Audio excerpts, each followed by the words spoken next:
Hello everyone, it's Angela with Creatively Done, and today I'm going to be doing something I haven't ever done before. This is not a pour painting, this is crockpot lasagna. I have everything set up, the crockpot, the chopped meat that goes in it, and sausage with mushrooms, my fresh ragu, tomato sauce, gravy, whatever Italians call it. We just call it tomato sauce. And I have my ricotta, 4 eggs, some Parmesan cheese. I usually don't measure, but I believe it's about, let's see, Parmesan, about a 1/4 cup. The items that are set out here, the only thing I have to get is my cheese.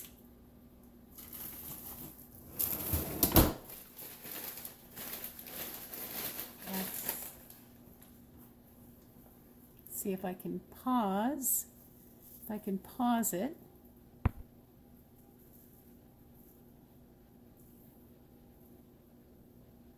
And it's not pausing. So the cheese has been frozen. And I'll use it. Hands are clean. This will go in. And let's see if I can pause. Can I pause it? How do you pause? Back to recording. I'm going to open the ricotta cheese. Ricotta, as they say. We use Galbani. And open it up as quickly as I can. There we go. And since I use the food processor to cut up the sausage, I didn't really clean it out because it's just extra flavoring. And I'm going to put this in, if you can see me putting it into the food processor. I'm going to put this in, and it is, I'll tell you what size container it is. Now someone had mentioned, and I'm not calling anyone out because you know it's your preference, but someone had said that ricotta doesn't have any taste. Well, it really doesn't. It had, well, for me it's a taste of my youth, but you add flavor to it. If you add your eggs to your ricotta and then mix it up, instead of whipping it, I'm cheating just a little, and I'm going to use the food processor, and I'm using 4 eggs. Just get it in there, minus the shells, and hopefully you can see me doing this. There's 2.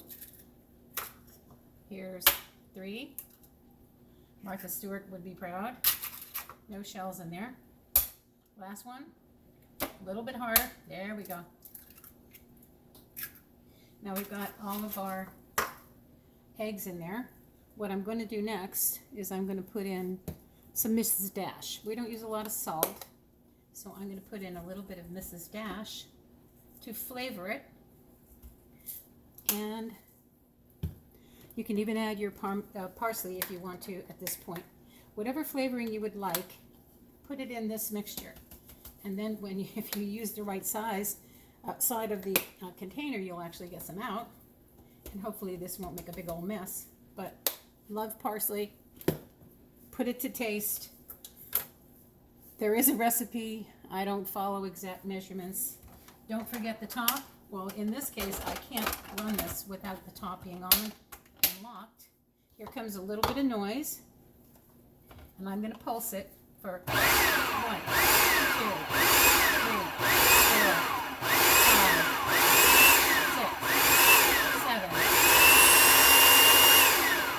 And that made short work of something that normally you sit there and beat. But since we have the mixture made now, you can see it has its little dots of flavor in it. And if this is where, if you want Parmesan cheese directly in it, then take it, take the Parmesan, and if you can see me doing this, it's just Kraft good old Parmesan, and sprinkle some on top. I put more in the actual, let me put the top back on here, or we'll be picking it up off the floor. That's how Italians measure. Yep, that looks good. And we'll set it aside, put the lid back on, and pulse one more time. Can you see me doing this? Because I can't watch and do it at the same time. Hopefully.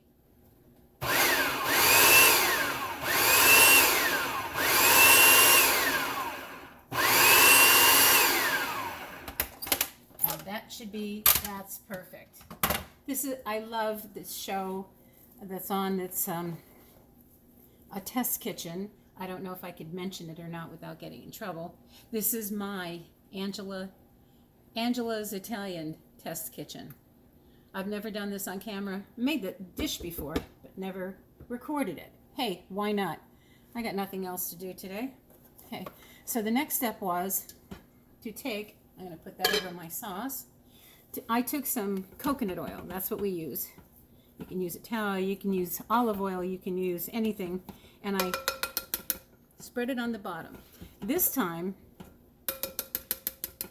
since everything except the eggs is going to be cooked, it's already cooked, I'm putting this on low and I'm plugging it in so I don't forget. Okay, and now what we do, I have my lasagna noodles uncooked. I have my meat, and I'm trying to find the right place to put this. Meat with some mushrooms in it. I'm going to take some of the noodles out because what you want to do is you want to break them so they fit inside of your container or your crock pot. And the reason that I'm telling you, normally you would try to put them long ways. That was more of a pain than it was worth. So what I'm going to do is I'm going to go this way. So I approximate the size, snap it, and put it in where it fits, and then use the smaller one on the other side. This is, if you can see me doing this, yeah, you can, good. Hopefully you won't be seeing me. And then snap them in half and line the bottom of your crock pot with noodles. And when you put them this way too, when you cut the lasagna, when you're serving it, you have cuts going this way instead of long cuts. So what we're going to do is line the bottom, and hopefully you can just be looking at the lasagna and not my gorgeous face, okay? So I'm going to overlap. And now the first thing that this recipe, believe it or not, I actually have a recipe here. Italians don't usually use recipes, but the order of it, you see, you put them at the bottom and you put sauce on the bottom. Well, okay, I can do that too. I don't really have to, but I will put some sauce in the bottom. Move the noodles out of the way. 1, 2, 3, no big deal. And put some sauce in the bottom. Okay? This is what usually makes stuff burn, but it's okay. My hands are clean, by the way, guys. P.S. I'm not serving it in a public place, so I don't have to worry about the health department. And our health is important to us. And now I put the sauce on the bottom. And that's the only thing that I normally wouldn't have done in a regular pan. And uncooked noodles next, breaking them as you need. And then you take your ricotta mixture. I'm not even going to remove the center thing, so this should be interesting. And you put, they're saying to put 1/3 of it on top. Well, let's see if I could get my little spoon in there. I can't. You just spread it across. See me spreading it across? Spread it across. Spread it across. And if it's on top of the noodles, it won't disappear. You can use as much or as little as you'd like, but what I'm going to do next is not the way, I don't think that's the way this recipe from, I'll say the name of it when I look at it again because I didn't recall. Here's what I'm going to do next. I'll set this to the side so I don't spill it. Take my this is cooked Italian sausage and some mushrooms. And I'm going to put them in the cheese mixture right there. So it makes it like a filling as opposed to just flavor, and it goes right in the ricotta. Okay? Now, I'm going to take some of the cheese, and we freeze our cheese so it doesn't go bad because we don't eat it that much. And if I have another spoon, I could use the same spoon. I'm going to take this, and I'm going to put some of this next. This could be whatever kind of cheese you want. They say mozzarella. Sometimes that gets a little too, I don't know, doesn't have enough flavor for me. So we have the one that's a mixture, if you will. And there's some frozen bits in here that we could put along the side, the little chunks, because it'll just cook up just fine and make it all cheesy and good and everything else. Okay, so now after you do that and you sprinkle it with about a third a cup of mozzarella and a quarter cup of Parmesan Reggiano, you can do that too. The next thing that you do is, guess what? It's another layer. So I'm going to set this down. Now the noodles, if you're better at this than me, I'm glad, because I usually see where I break it first, put the little bits on the end, and then see where it fits. Well, that worked out good. Even if it cracks, it's okay. But if it's small, go to the other side. And then what you do, crack a bigger one if you can. And if this is too small, go for a larger one. And make sure that it covers from side to side. If you have little pieces on the end, this isn't going to be noticed. Again, it's not for a restaurant, it's for your family.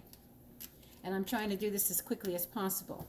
Then the next thing, after you put down another layer of noodle, is you would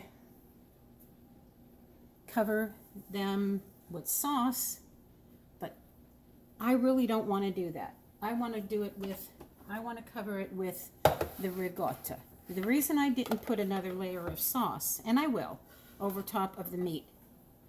When I did the layer of sauce over the noodles, instead of the cheese mix, the ricotta and Parmesan and whatever, it just got too grainy. It didn't taste like oven baked. So what I'm doing here is covering that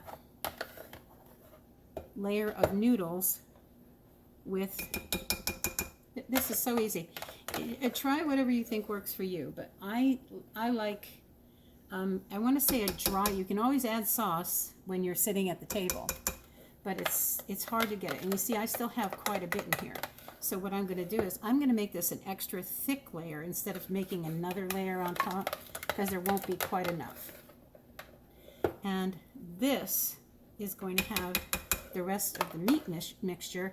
And if I don't dump this all over, I'm going to take this, and I can't take it out. I'm going to try to do it this way so I don't want to waste any of it. But this will be a nice thick layer, and then you'll see how when you're cutting it, and I'm looking up at the camera so I'm not blocking the view too much. Yeah, if they tell you to go 3 layers high, or whoever thinks of it. See, I'm going to the ridge at the top here, which is basically the good cooking edge. And yet, I'm going to use my scraper so I can get more of that out. And if you like more noodles in your, lasagna, then go less of the ricotta and do the layers.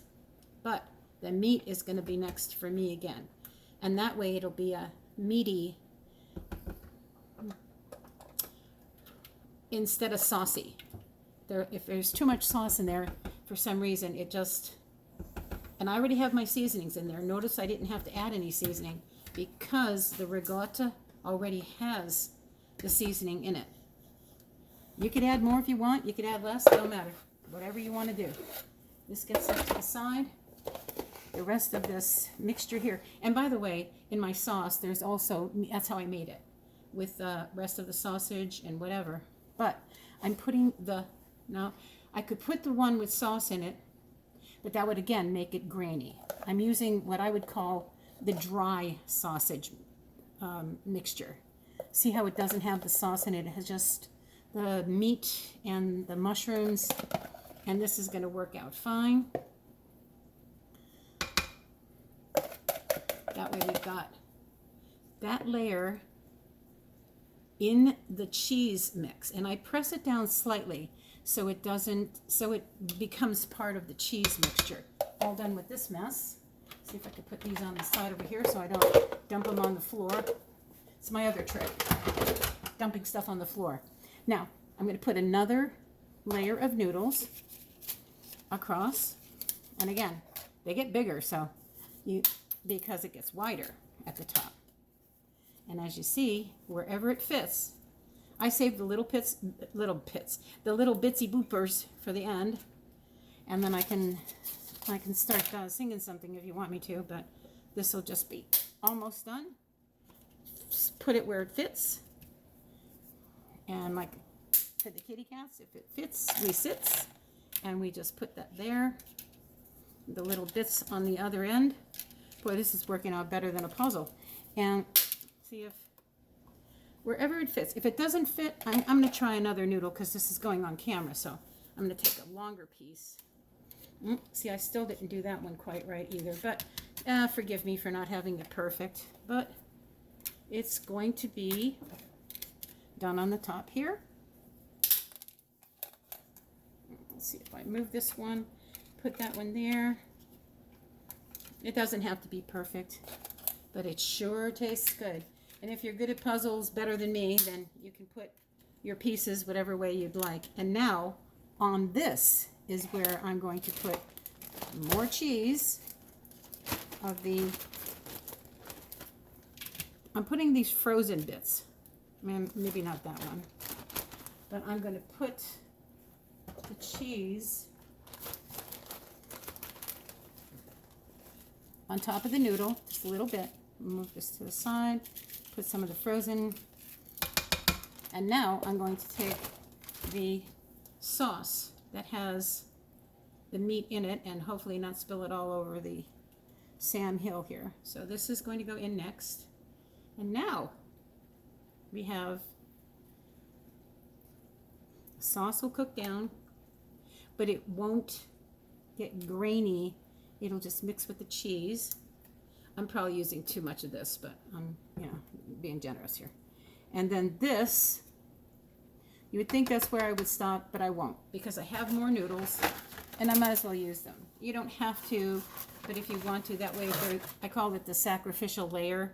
So if it gets too hot and gets crispy on the top, you're not really, it's just noodles. So, and there's that one. And then these are on the side. And this is another one here. Spatial reference, anyone? And if that goes there, this can go here. Peasy peasy. Easy peasy. Here's another one there. And then if there's any broken pieces in the bottom of your box, no, of course not. Of course, I don't have any broken pieces in here. They're all full ones. But that's okay. There's not enough to do another one, but hey, what the heck. I want to cover it on the top though. I don't want to have that losing that goodness. And then you can do more sauce if you want. A little bit more sauce if you want. Just a little to keep it moist. And a little bit more cheese. And that, my friends, is it. I don't know how long this video is, but I hope it isn't too terribly long. I really did this for me. When I make videos, I have to tell you the truth. I don't like being on camera because I'm just so gorgeous. I'm stunning, but only if I have my stun gun. I do not have one of those, by the way. I'm going to turn that down. And now I'm just going to put a little bit more cheese on just because we have it here. Okay? You could put another layer of noodle if you wanted to, or just do this. Sprinkle your cheese on top with your hand, with the spoon, whatever works for your house. And then what you'll do is cover this and note the time if you have to. I'm going to close this up, set it aside, close this up, set it aside, find the lid. It should be, oh, there it is. Here, put the lid on. It's on low this time. Now, normally on high, it would cook for 4 hours. We're going to cook it on low. Well, you know what? I'll start off on high and cook it for about 2 hours, set a timer, and come back and then put it on low. When I kept it on high, the noodles ended up sticking to the bottom. I'm going to turn off my sauce over here, get these out of the way, make sure this isn't going to burn, and then this will just be extra sauce for serving. And this was so easy to make. It takes longer to tell you about it than it does to make it, but I wanted to do that. And I'm going to put this on warm, and this is on high for right now. If you can see it, it's on, we've got off, low, and high, and it is, let's see, probably about 2 hours in, I will come back and do that. Let me cover that sauce. And that, my friends, is crockpot lasagna. Can you stand it? And now you don't have to have the oven on. It's a little warm over here for me. I have a fan blowing on me. Hopefully this made sense. Oh, by the way, if you want to add a little extra seasoning on top, feel free to do so. It's not going to hurt it. It'll flavor the cheese a little bit more. This is Weber's Kickin' Chicken. It has a little bit of spice. This is Mrs. Dash's original. I'm going to just, oh, this is going to pour on here. I'm just going to sprinkle, if I can, a little bit on the top. So when it bubbles, it'll get some of these flavorings. And that's it. That's all there is. Why don't you try to get something food creatively done and enjoy it? Even if it turns out a mess, it'll be delicious because every flavor in here is something that is a good flavor. So, except for the mess that's on my area over here, I hope you can see the, am I going the right way? Yeah, there we go. You can see the crockpot lasagna. I'm Angela Calabrese with Creatively Done, and this is my crockpot lasagna. Thank you for watching. Don't forget to subscribe, and I'm trying to do new videos, so hopefully I'll get over 100 people before too long, but I appreciate everyone that's watched. Thank you. Have a great day. Don't forget to get something creatively done.